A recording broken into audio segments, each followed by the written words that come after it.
Hi అండి, శ్రీమాత్రే నమః.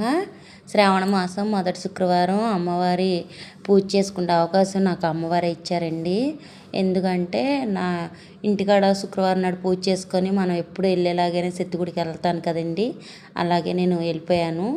కానీ గురువారం నేను శివాలయం గాంధీ బొమ్మ శివాలయంలో లక్ష పసుపు కొమ్ములు పూజ జరుగుతుందంటే సరే నా వంతు నేను కాదు కానీ 1 కేజీ పసుపు కొమ్ములకైనా డబ్బులు ఇచ్చొద్దామని చెప్పి వెళ్ళాము. నేను మా ఇంటికాడ ఆంటీ వెళ్ళేసరికి రాసి వచ్చేసిన తర్వాత మా ఆంటీ అన్నారు, తెల్లారి శుక్రవారం పూజ చేస్తారు రాజీ రమ్మని చెప్పారు.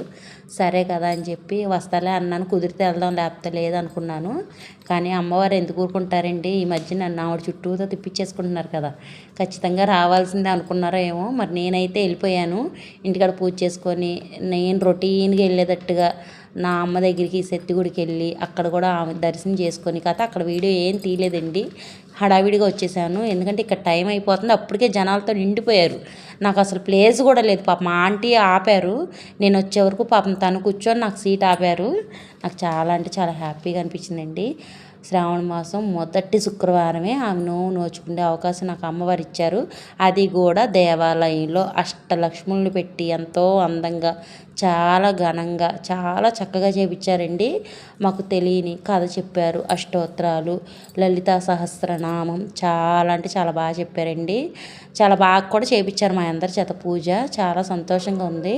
మొదటి శుక్రవారమే అమ్మవారి ఆశీర్వాదం నాకు వచ్చిందని నేను గట్టిగా నమ్ముతున్నానండి.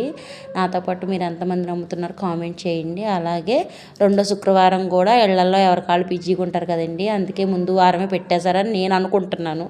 మరి అది కరెక్టా కాదన్నది నాకైతే తెలీదు.